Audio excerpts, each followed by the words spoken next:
சீக்கிரத்திலே கர்த்தர் உனக்கு நியாயம் செய்வார். சீக்கிரத்திலே நீ அற்புதத்தை காண்பாய். சீக்கிரத்திலே விடுதலை காண்பாய். சீக்கிரத்திலே உனக்கு நியாயம் செய்வேன். சீக்கிரத்திலே நீ மாற்றத்தை காண்பாய். நீங்க அற்புதத்தை பார்க்க போறீங்க. சீக்கிரத்திலே மாற்றங்களும் அற்புதங்களும் உங்களுக்கு உண்டாவதை பார்க்க போறீங்க. விசுவாசிக்கிறீங்களா? பிரியமானவர்களே, இயேசு கிறிஸ்துவின் நாமத்தில் உங்களுக்கு என் அன்பின் வாழ்த்துக்கள். உங்களோடு பேசுவது எனக்கு அதிக சந்தோஷம். ஆண்டவர் நமக்கு என்ன சொல்லுவார் என்று அவளோடு காத்திருக்கிறோம்ல, அந்த வாக்குத்தத்தத்தை சொல்லி ஜெபிக்கும் போது தேவன் அப்படியே செய்கிறதையும் அற்புதங்கள் நடப்பதையும் அநேகர் சாட்சிகளாக தெரியப்படுத்துகிறீர்கள். உங்களுக்காக நான் தேவனை துதிக்கிறேன். அப்போ இந்த நாட்கள் நெருக்கடியான நாட்கள், தீமைகள் நிறைந்த நாட்கள், பயமும் கலக்கத்தை உண்டாக்குகிற காரியங்கள் தேசமுங்க நடந்து கொண்டிருக்கிறாரு. அதே சமயத்தில் நாம் அதிகமாக ஜெபிக்கிற நாட்கள். 21 நாள் உபவாசம் பண்ணி ஜெபித்திருக்கிறோம். வீடுகளிலே குடும்ப ஜெபங்கள், தனி ஜெபங்கள் என்று மணிக்கணக்காக ஜெபிக்கிறோம். உலகம் முழுவதும் இருந்து பல தேசத்தில் இருக்கிற தெய்வ பிள்ளைகள் இணைந்து ஜெபிக்கிறார்கள். ஆனால் நம்ம ஜெபத்திற்கு ஏற்ற பதில் வந்த மாதிரி தெரியலையே. நம்முடைய ஜெபம் அப்படியே கேட்கப்படாததை போல காணப்படுகிறதே. அந்த மாதிரி ஒரு சோர்வு உங்களுக்கு வந்திருக்குதா? சில சமயம் உள்ளத்தில் கூட அந்த கேள்வி எழும்போம். நாங்கள் இவ்வளோ பேர் ஜெபிக்கிறோம், இத்தனை லட்சங்களை இணைந்து ஜெபிக்கிறோம், இத்தனை தேசத்திலிருந்து நாங்கள் ஜெபிக்கிறோம், ஆண்டவரே என்ன காரியம் என்பதாக உள்ளத்தில் சில கேள்விகள் எழும்பத்தான் செய்யும். ஆனால் ஆண்டவர் நமக்கு பதில் தருகிறவர். இந்த நாளில் நாம் எல்லாருக்கும் சேர்த்து ஜெபிக்கிற நமக்கு ஆண்டவர் ஒரு பதில் தருகிறார். என்ன சொல்றார் தெரியுமா? லூக்கா 18ஆம் அதிகாரம் 7-8 வசனங்கள். அதை உங்களுக்காக நான் வாசிக்கிறேன். அந்தபடியே தேவன் தம்மை நோக்கி இரவும் பகலும் கூப்பிடுகிறவர்களாகிய தம்மால் தெரிந்து கொள்ளப்பட்டவர்களின் விஷயத்தில் நீடிய பொறுமை உள்ளவராயிருந்து அவர்களுக்கு நியாயம் செய்யாமல் இருப்பாரோ? சீக்கிரத்திலே அவர்களுக்கு நியாயம் செய்வார் என்று உங்களுக்கு சொல்லுகிறேன். ஆகிலும் மனுஷகுமாரன் வரும்போது பூமியிலே விசுவாசத்தை காண்பாரோ என்றார். இயேசு ஒரு காரியத்தை இங்கு சொல்லுகிறார். சீக்கிரத்திலே உங்களுக்கு அவர் நியாயம் செய்வார். உங்களை பார்த்து ஆண்டு சொல்றாரு, சொந்து போயிட்டீங்களா?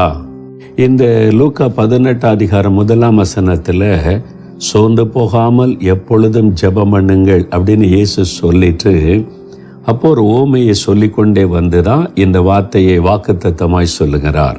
சீக்கிரத்திலே நான் நியாயம் செய்வேன் என்பதாக ஆண்டவர் சொல்றார். என் மகனே, என் மகளே, நீ ஜெபம் பண்ணிக்கிட்டே இருக்கிறல்ல, ரொம்ப நாள் ஜெபம் பண்ணி பதில் வரலேன்னு சோர்ந்து போயிட்டியா? நான் கேட்டுக்கிட்டே தான் இருக்கிறேன். உன் ஜெபம் ஒன்றும் வீண் போகவில்லை. சீக்கிரத்திலே நான் நியாயம் செய்வேன். சீக்கிரத்திலே உனக்கு பதில் தருவேன். சீக்கிரத்திலே நீ அற்புதத்தை காண்பாய். நீ கலங்காதே என்று ஆண்டவர் சொல்றார். யாருக்கு ஆண்டவர் சீக்கிரத்திலே நியாயம் செய்வார்? அப்போ அது அவர் நியாயம் செய்வேன் என்று யாருக்கு அந்த வாக்கு கொடுக்கிறார்? நான் அதற்கு என்ன செய்யணும்? எனக்கு அன்பானவர்களே, இந்த பகுதியை நம்ம வாசிக்கும் போது இந்த இடத்துல ஒரு 4 காரியங்களை உனக்கு ஞாபகப்படுத்த விரும்புகிறேன். ஆண்டவர் என்ன வாக்கு கொடுக்கிறார் தெரியுமா? அந்த 7-8 வசனத்தை திரும்ப வாசிக்கிறேன் பாருங்க. தேவன் தம்மை நோக்கி இரவும் பகலும் கூப்பிடுகிறவர்களாகிய தம்மால் தெரிந்து கொள்ளப்பட்டவர்களின் விஷயத்தில் நீடிய பொறுமையுள்ளவராயிருந்து நியாயம் செய்யாமல் இருப்பாரோ? சீக்கிரத்திலே நியாயம் செய்வார். முதலாவது ஆண்டவர் என்ன சொல்லுகிறார்? தெரிந்து கொள்ளப்பட்டவர்களுக்கு நான் நியாயம் செய்வேன். அப்போ நீங்கள் தெரிந்து கொள்ளப்பட்டவங்களா? அப்படியா? நான் எங்கே தெரிந்து கொள்ளப்பட்டவன்? நான் டீச்சராக இருக்கேன், நான் ஸ்டூடெண்ட்டாக இருக்கிறேன், இது ஐடி கம்பெனியில் வேலை பார்க்குறேன், பிஸ்னஸ் பண்ணுறேன். ஊழியக்காரங்க தானே தெரிந்து கொள்ளப்பட்டவங்க. அதுதான் தப்பான காரியம். அவங்க ஊழியத்துக்காக தெரிந்து கொள்ளப்பட்டவங்க. ஒவ்வொருவரையும் ஒவ்வொரு நோக்கத்தோடு தேவன் தெரிந்தெடுத்திருக்கிறார். நீங்களும் தெரிந்து கொள்ளப்பட்டவங்க தான். ஸ்கூலில் காலேஜில் படிக்கிறீங்களா? நீங்கள் தெரிந்து கொள்ளப்பட்டவங்க. படிக்கிற இடத்துல சாட்சியாக இருக்க தேவனால் தெரிந்து கொள்ளப்பட்டவர்கள். பிஸ்னஸ் பண்ணுறீங்களா? பிஸ்னஸில் ஆண்டவருக்கென்று வெளிச்சம் வீசுவதற்கு தெரிந்து கொள்ளப்பட்டவங்க. பேங்கில் வேலை செய்கிறீங்களா? அங்கே இயேசுக்கு சாட்சியாக இருக்க தெரிந்து கொள்ளப்பட்டவர்கள். நீங்கள் என்ன செய்து கொண்டிருந்தாலும் சரி, இயேசுவை விசுவாசிக்கிறீங்கல்ல, அப்போ நீங்கள் தெரிந்து கொள்ளப்பட்டவர்கள். முதலாவது அதை அறிந்து கொள்ளணும். நான் தெரிந்து கொள்ளப்பட்டவன், நான் தெரிந்து கொள்ளப்பட்டவள், என் ஜெபத்துக்கு தேவன் மரியாதை கொடுத்த பதில் தருவார் என்று முதல்ல நீங்கள் விசுவாசிக்கணும். இல்லைங்க, நாங்கள் கிறிஸ்தவனே இல்லை, நான் எந்த சர்ச்சுக்கும் போனதே இல்லைங்க, இயேசுவை பற்றி கேள்விப்பட்டிருக்கிறேன், அவருடைய வல்லமை அறிந்திருக்கிறேன், அவரை நம்புகிறேன். அப்போ என்ன தெரிந்து கொண்டாரா? நீங்கள் தெரிந்து கொள்ளப்பட்டவங்க தான். இந்த செய்தியை கேட்கிற நீங்கள் யாராக இருந்தாலும் நீங்கள் தெரிந்து கொள்ளப்பட்டவங்க. இயேசு மதங்களுக்கெல்லாம் அப்பாற்பட்டவர். அவர் ஒரு குறிப்பிட்ட மதத்திற்குரியவர் அல்ல. இந்த செய்தியை நீங்கள் ஏன் கேட்குறீங்க தெரியுமா? ஆண்டவர் உங்களை தெரிந்து கொண்டனால்தான் இந்த செய்தியை கேட்டு கொண்டு இருக்கிறீங்க. நீங்களே தெரிந்து கொள்ளப்பட்டவங்க தான். உங்களையும் இயேசு நேசிக்கிறார். உங்களையும் கனப்படுத்தும்படி உங்களுக்கு நியாயம் செய்ய போகிறார். அதனால் நீங்கள் இயேசுவால் தெரிந்து கொள்ளப்பட்டவள் என்று விசுவாசிங்க. முதலாவது அந்த விசுவாசம். நான் இயேசுவால் தெரிந்து கொள்ளப்பட்டவன், தெரிந்து கொள்ளப்பட்டவள் என்று விசுவாசிங்க. சரியா? நீங்கள் கிறிஸ்தவங்களோ கிறிஸ்தவர் இல்லாதவங்களோ யாராக இருந்தாலும் சரி, இந்த இயேசுன்ற நாமத்தை கேள்விப்படுகிற நீங்கள் தேவனால் தெரிந்து கொள்ளப்பட்டவர்கள். உங்களுக்கு நியாயம் செய்வார். சீக்கிரத்தில் அற்புதத்தை நீங்கள் காண்பீங்க. ரெண்டாவது அந்த வசனத்தை பாருங்களேன். 7வது வசனத்திலேயே தேவன் தம்மை நோக்கி இரவும் பகலும் கூப்பிடுகிறவர்களாகிய தெரிந்து கொள்ளப்பட்டவர்கள். ரெண்டாவது யாருக்கு அவர் நியாயம் செய்வாரா? இரவும் பகலும் தேவனை நோக்கி கூப்பிடுகிறவர்கள். அதான் முக்கியம். நீங்கள் அவரை நோக்கி கூப்பிட. ஆண்டவர் சொன்னார், ஆபத்து காலத்தில் என்னை நோக்கி கூப்பிடு, நான் உன்னை விடுவிப்பேன். என்னை நோக்கி கூப்பிடு, நான் உனக்கு பதில் கொடுத்து நீ அறியாததும் எட்டாதமான பெரிய காரியத்தை அறிவிப்பேன். எப்போ கூப்பிடுறது? ஒரு ஆபத்து வந்தால் மாத்திரம் அல்ல, இரவும் பகலும் கூப்பிடணுமா? ராத்திரி பகலும் ஜெபிக்கணும்னா அது எப்படிங்க? நான் போய் என்ன ஜெபரையிலேயே உட்காந்துருக்க முடியும்? எனக்கு குடும்பம் இருக்குது, சமையல் பண்ணணும், கணவர் பிள்ளைகளை கவனிக்கணும், வேலைக்கு போகணும், பிஸ்னஸ்க்கு போகணும், நிறைய பொறுப்பு இருக்கிற. இரவும் பகலும் கூப்பிடுகிறவர்கள்னு சொன்னால் நீங்கள் காலையில் எழும்பி வேறு வாசிக்கணும், ஜெபிக்கணும், ஆண்டவருக்கு முன்னால் நின்று துதிக்கணும், எல்லாவற்றையும் தெரியப்படுத்தணும். அதோடு முடிந்து விடுவதில்லை. எப்பொழுதும் மனதில் அவரை நோக்கி ஜெபித்து கொண்டே இருக்கணும். அதான் அதனுடைய அர்த்தம். சரியா? அப்போ நீங்கள் வேலைக்கு போகும்போது என் கூட நீங்கள் வாங்க ஆண்டவரேன்னு சொல்லுங்கள். அது ஒரு ஜெபம். ஆஃபீஸ் போய் சேர்ந்த உடனே என்னை பத்திரமாய் கொண்டு வந்து சேர்த்ததற்காக ஸ்தோத்திரம் என் மனசில் ஒரு ஜெபம் பண்ணுவது, அது அவரை நோக்கி ஜெபிக்கிற ஜெபம். எனக்கு வேலை செய்ய பலன் தாங்க, கிருபை தாங்க, ஞானம் தாங்கன்னு ஜெபிக்கிறது ஒரு ஜெபம். இப்போ நான் பாருங்களேன், காரில் போகும்போது ஆண்டவரே இந்த பிரயாணத்தில் என் கூட வருகிறக்கா ஸ்தோத்திரம்னு ஜெபம் பண்ணுவேன். ஒரு பட்டணத்தை மதுரை கடக்கிறவங்க அந்த பட்டணத்துக்கு 2 நிமிடம் ஜெபம் பண்ணுவேன். இந்த பட்டணத்தை ஆசீர்வதியும், இங்கே இருக்கிற மக்களை ஆசீர்வதியும், எல்லாரையும் ரட்சியும், இங்கே இருக்கிற சபைகளில் எழுப்புதலை உண்டாக்கும் என்று ஜெபம் செய்வேன். அடுத்த பட்டணம் அந்த பட்டணத்துக்கு ஜெபம் பண்ணுவேன். அங்கே தெருவோரத்தில் பக்தியாக இருக்கிற மக்களை பார்த்தா அவங்களுக்கு ஒரு சின்ன ஜெபம் இருதயத்தில் இருந்து, ஆண்டவரே இவங்களை ரட்சியும், பக்தி உள்ள மக்கள் உண்மை அவளுக்கு வெளிப்படுத்தும். ஒவ்வொரு சின்ன சின்ன காரியத்தை பார்க்கும்போதும் ஜெபம் செய்வார்.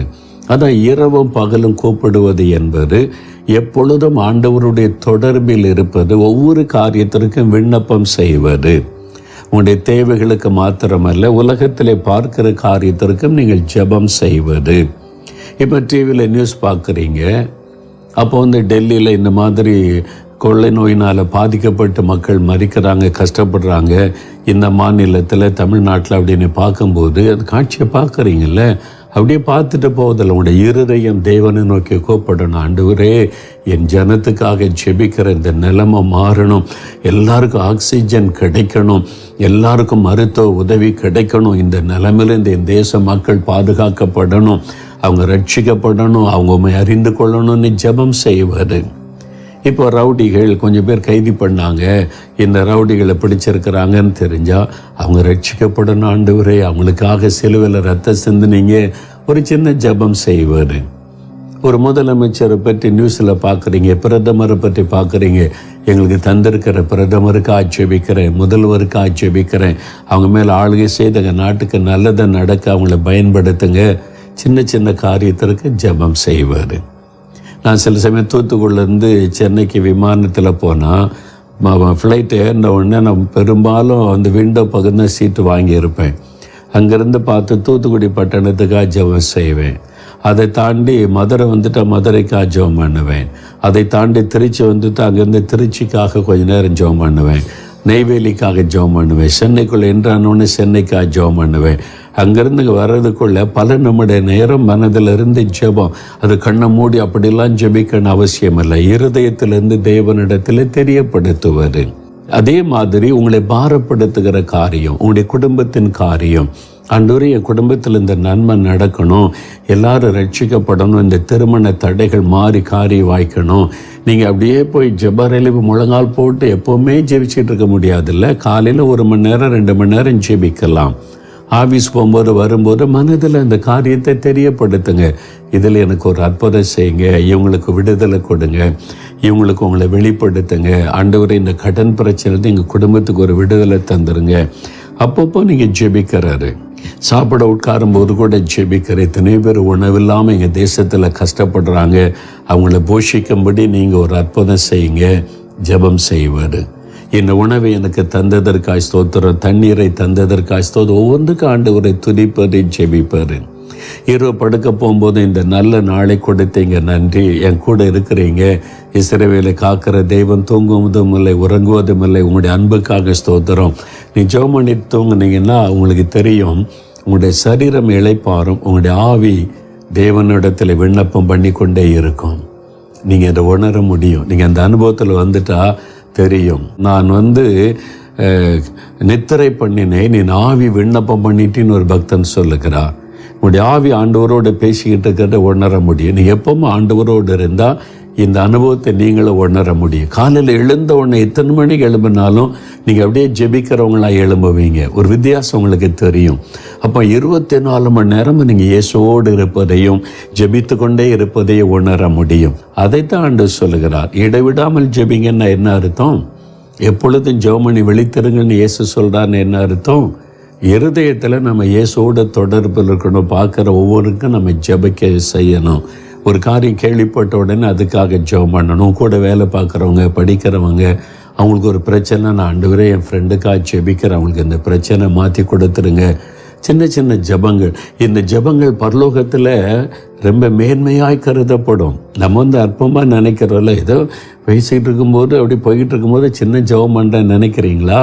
அந்த ஜெபம் நீங்கள் சின்சியராக செய்தீங்கன்னா, கருத்தாக அந்த ஜெபத்தை செய்தீங்கன்னா அது பரலோகத்தில் தேவ சமூகத்தில் போகும். அந்த ஜெபத்தை ஆண்டவர் கவனித்து ஆண்டவர் அற்புதம் செய்வார். பாருங்கள், ஒரு சமயம் ஒரு தாயார் ஜெபிக்க வந்திருந்தாங்க. அப்போ அவங்களுக்காக நான் ஜெபம் பண்ணும்போது டக்குன்னு பரிசுத்த ஆவியானவர் இறங்கினார். நான் அவங்களுக்காக ஜெபிக்கும் போது ஆவியான ஒரு காரியம் காண்பிக்கிறார். அவங்க ஜெபரையில் போய் ஜெபிக்கிறது மாத்திரம் இல்லை, எப்போவுமே ஜெபிச்சுக்கிட்டு இருப்பாங்களாம். எப்போவுமே எப்படி ஆண்டவரேன்னா, சமையல் பண்ணும்போது, நடக்கும்போது, வீட்டு வேலை செய்யும் போதெல்லாம் மனசில் ஜெபிச்சுட்டே இருப்பாங்களாம். அது ஆண்டவர் என்னை காண்பித்த போது அதை சொல்கிற, ஆண்டவரே இந்த மகள் எப்போவுமே ஜெபிக்கிறாங்க. சமையல் பண்ணும்போது, பெருக்கும்போது, கிளீன் பண்ணும்போது, நடக்கும்போது, உட்காரும்போதெல்லாம் மனசில் ஜெபிக்கிறாங்க. அதை நான் சொன்ன உடனே அவங்க கண்ணீர் விட்டு அழுதாங்க. ஆண்டவரே, நான் ஜெபிக்கிறதெல்லாம் நீங்கள் இவ்வளோ கவனமாக பார்க்குறீங்களா? பார்த்தீங்களா ஆண்டவர் எவ்வளோ நம்ம அற்பமாக நினைக்கிறோம். அப்படி இல்லை, இயேசு நம்முடைய ஒவ்வொரு ஜெபத்தையும் கவனிக்கிறார். உங்கள் ஜெபம் ரொம்ப முக்கியமானது. இரவும் பகலும் நீங்கள் அவரை நோக்கி கூப்பிடணும். இந்த நாட்களில் நம் தேசம், நம் மக்களுக்காக இரவும் பகலும் ஒரு மதுபான கடையை பார்க்குறீங்கவைகள், ஆண்டவரே இந்த மதுபானத்துக்கு அடிமைப்பட்ட என் ஜனம் ரட்சிக்கப்படணும், ஒரு சின்ன ஜெபம் பண்ணுங்க. ஒரு கடை அந்த கடைக்காரங்கெல்லாம் ரட்சிக்கப்படணும் ஆண்டவரேன்னு ஒரு ஜெபம் பண்ணுங்க. வாலிபர்கள் கூட்டமாடி போகிறதப்ப அந்த வாலிபர்கள்லாம் ரட்சிக்கப்படணும். நீங்கள் அவங்களுக்காக சிலுவை சுமந்தீங்க. ஒவ்வொரு சின்ன சின்ன காரியத்துக்கு நீங்கள் ஜெபிக்க பழகிட்டீங்கன்னா இரவும் பகலும் நீங்கள் ஜெபிப்பீங்க. அதைத்தான் ஆண்டவர் சொல்கிறாரு, தம்மை நோக்கி இரவும் பகலும் கூப்பிடுகிற தெரிந்து கொள்ளப்பட்டவர்கள். அப்போ நீங்கள் கூப்பிடணும், சரியா? மூன்றாவது, யாருக்கு ஆண்டவர் சீக்கிரத்தில் பதில் தருவாராம்? அந்தபடியே தேவன் தம்மை நோக்கி இரவும் பகலும் கூப்பிடுகிறவர்களாகிய தம்மால் தெரிந்து கொள்ளப்பட்டவர்களின் விஷயத்தில் நீடிய பொறுமை உள்ளவராயிருந்து அவர்களுக்கு நியாயம் செய்யாமல் இருப்பாரோ? ஆண்டவர் ரொம்ப நீடிய பொறுமையாக இருக்கிறாராம். அப்போ நம்மகிட்ட அவர் என்ன எதிர்பார்க்குறாரு? பொறுமையாக இருங்க தம்பி, மகளே பொறுமையா இரு, நீ ஜெபிக்கிறல்ல, நான் பதில் தருவேன். எனக்கு தெரியும் எப்போ பதில் கொடுக்கணும். நமக்கு எப்போவுமே என்ன அவசரம்னா, காலையில் ஜெபிச்ச சாயங்காலம் பதில் வந்துடணும். அப்போ உடனே இல்லாட்ட ஆண்டவர் என் ஜெபத்தை கேட்கலன்னு சொல்லிடுவோம். ஆண்டவர் ஜெபத்தை கேட்டிருக்கிறாரு. அந்த காரியத்திற்கு எப்போ எப்படி எந்த சூழ்நிலையில் பதில் கொடுக்கணும்னு அவருக்கு தான் தெரியும். அவர் பிந்த மாட்டார், ஒரு நாளும் பிந்த மாட்டார். அவர் கரெக்டான டைமில் அவர் பதில் தருவார்.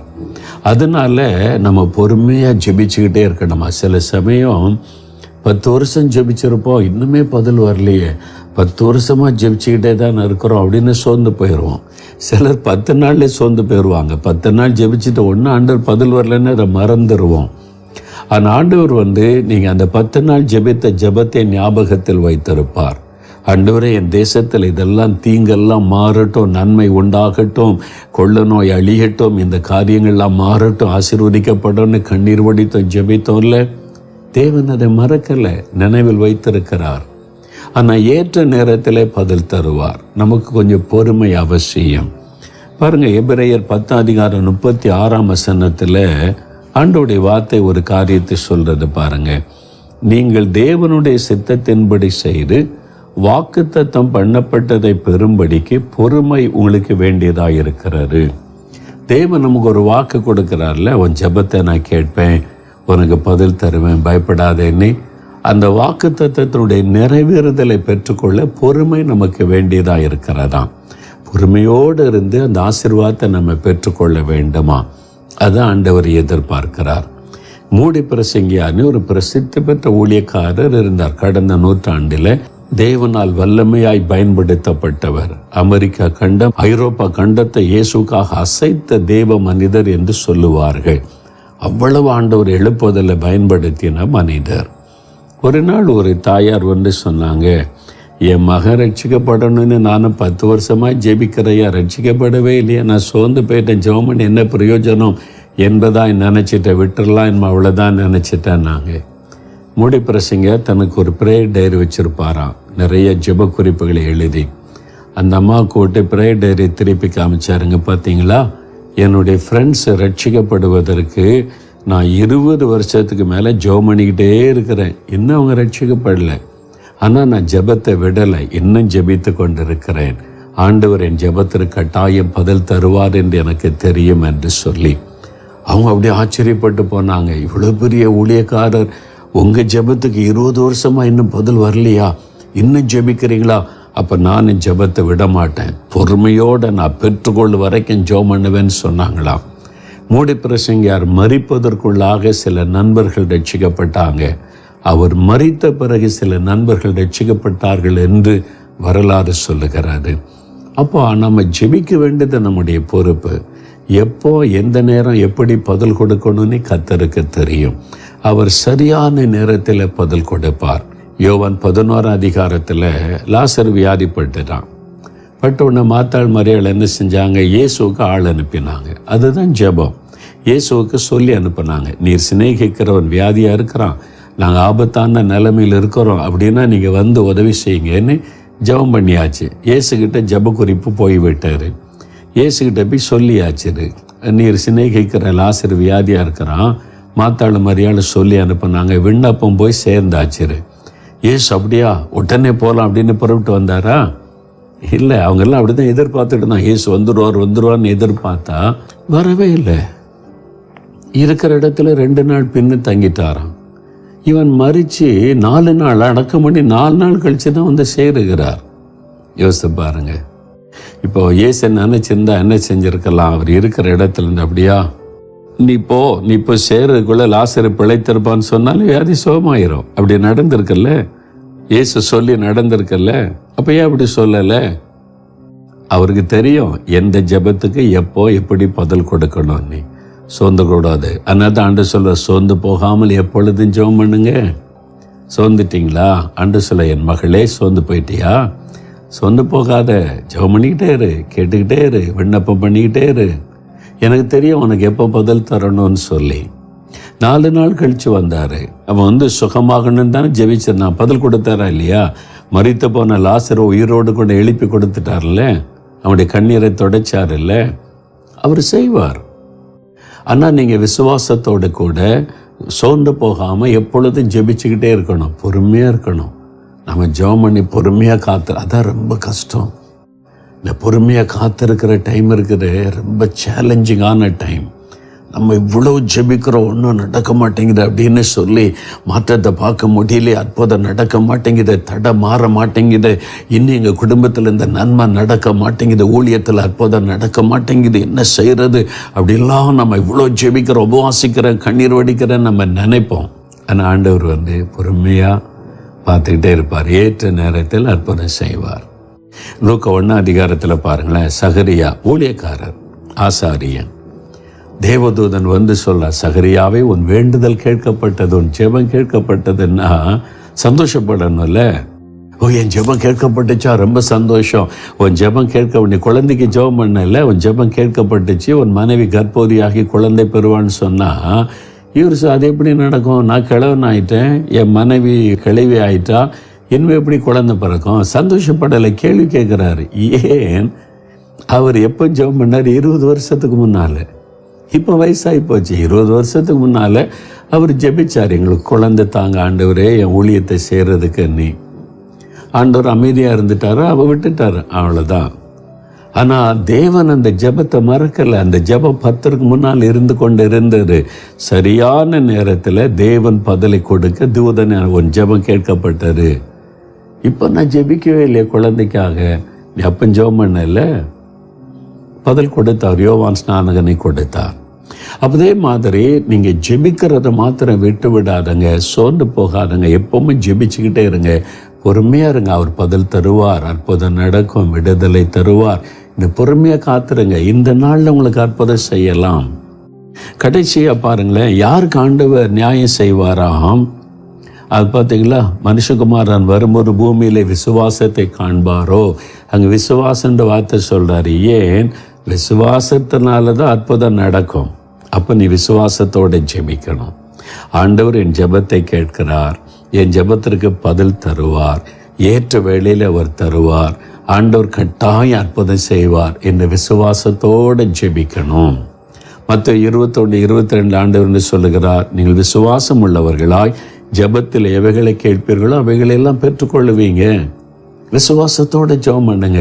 வேலைக்காக, படிப்புக்காக, வீட்டுக்காக, கடன் பிரச்சனை மாற, தேவைகளுக்காக, ஆத்துமாக்களுக்காக, சபைக்காக, உங்களுடைய ஊழியத்துக்காக, தேசத்துக்காக, எழுப்புதலுக்காக, கொள்ளு நோய் முற்றிலும் நீங்கி ஒரு நல்ல ஆசீர்வாதம் உண்டாக விசுவாசத்தோடு ஜெபிங்க. அற்புதம் நடக்கும், மாற்றம் வரும். அப்படி விசுவாசத்தோடு ஜெபிச்சிங்கன்னா ஆண்டவர் சீக்கிரத்திலே நியாயம் செய்வார். இவனை எவ்வளோ காலங்க அப்படின்னு நினைக்கிறீங்களா? சீக்கிரத்திலே. அதனால் சோர்ந்து போகாதுங்க. ஆனால் விசுவாசத்தோட கடமைக்காக பேருக்கு ஜெபிக்கக்கூடாது. ஒரு சமயம் ஒரு தாயை, நான் ஒரு வீட்டுக்கு ஜெபிக்க போயிருந்தா ஒரு தாயார் வந்துட்டாங்க, அவங்களுக்கு தெரிஞ்சவங்க. பேசிக்கிட்டே ஜெபம் பண்ணுவோன்னு பேசுனா அவங்க சொன்னாங்க, ஐயா என் கணவருக்கு ஜெபம் பண்ணுங்க ஐயான்னாங்க. உங்கள் கணவருக்கா ஜெபம் பண்ணுவோம், அவங்களுடைய கணவருக்கா நீங்கள் ஜெபிக்கிறீங்களா? ஐயோ நாங்கள் 20-25 வருஷமாக ஜெபிக்கிறோம், நானும் என் பிள்ளைகளும். என் கணவர் ரட்சிக்க பொண்ணு ரட்சி, அவரும் சர்ச்சுக்கு வர மாட்டார், எங்களையும் சர்ச்சுக்கு போட மாட்டார், கடவுளே இல்லைன்னு சொல்லுவார். நாங்கள் பயந்துட்டு வீட்டிலே தான் பைபிள் வாசி ஜெபிக்கிறோம் ஐயா, 20 வருஷத்துக்கு மேலே ஜெபிக்கிறோம், என்ன ஒரு மன மாற்ற மாதிரி தெரில அப்படின்னு. எங்கள் கணவருக்கா ஜெபம் பண்ணுங்க அப்படின்னாங்க. சரி ஜெபம் பண்ணுவோம் அப்படின்னா அவங்க முழங்கால் போட்டுக்கிட்டே சொல்கிறாங்க, அவர் எங்கே ரட்சிக்கப்பட போகிறாரு? உன் கணவர் ரட்சிக்கப்படுவார் ஜெபம் பண்ணுவார்னா அவர் எங்கே ரட்சிக்கப்பட போகிறாரு? அப்போ 20 வருஷமாக என்ன ஜெபம் பண்ணியிருக்கிறாங்க? அவர் ரட்சிக்கப்பட மாட்டாருன்னே மனசில் வச்சுக்கிட்டே ஜெபம் மட்டும் நடக்குது, விசுவாசம் இல்லை. நீங்கள் விசுவாசத்தோடு ஜெபித்தாதான் அற்புதம் நடக்கும். நீங்கள் ஜெபிக்கிற காரியத்தில் அற்புதம் நடக்கும், அவர் மாற்றத்தை உண்டாக்குவார் என்று விசுவாசத்தோடு ஜெபிக்கணும். அந்த மக்களுக்கு தான் தேவன் வாக்கு கொடுக்கிறார், என் மகனே மகளே சீக்கிரத்திலே கர்த்தர் உனக்கு நியாயம் செய்வார், சீக்கிரத்திலே நீ அற்புதத்தை காண்பாய், சீக்கிரத்திலே விடுதலை காண்பாய், சீக்கிரத்திலே உனக்கு நியாயம் செய்வேன், சீக்கிரத்திலே நீ மாற்றத்தை காண்பாய், நீங்கள் அற்புதத்தை பார்க்க போறீங்க, சீக்கிரத்திலே மாற்றங்களும் அற்புதங்களும் உங்களுக்கு உண்டாவதை பார்க்க போறீங்க. விசுவாசிக்கிறீங்களா? அந்த விசுவாசத்தோட ஜெபிக்கலாம். ஆண்டவரே, எனக்கு தந்த வாக்குத்தத்தத்திற்காய் ஸ்தோத்திரம். நான் இரவும் பகலும் ஜெபம் செய்வேன். நான் உம்மால் தெரிந்து கொள்ளப்பட்டவள். ஜெபத்தை விடமாட்டேன்.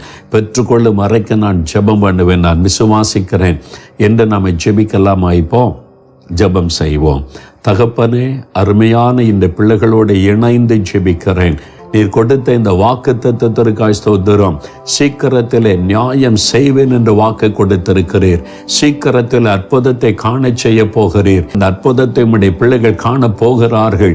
சுகம் உண்டாகிறது, விடுதலை உண்டாகிறது, வழிகள் திறக்கப்படுகிறது, நிந்தைகள் மாறுகிறது, உயர்வுகள் உண்டாகிறது, தடைகள் எல்லாம் நீங்குகிறது. உம்முடைய பிள்ளைகளுடைய பயங்கள் மாறி சந்தோஷமும் மகிழ்ச்சியும் உண்டாகும்படி, கடன் பிரச்சனை மாற்றி செழிப்பை நன்மை கொடுக்கும்படி, சீக்கிரத்திலே நியாயம் செய்வேன் என்ற வார்த்தையின்படி சீக்கிரத்தில் அற்புதம் நடக்க போகிறதற்காய் ஸ்தோத்திரம். இவர்கள் உம்மால் தெரிந்து கொள்ளப்பட்ட பிள்ளைகள். உம்முடைய மகன், உம்முடைய மகள் இரவும் பகலும் ஜெபிக்க தங்களை அர்ப்பணித்திருக்கிறவர்கள்.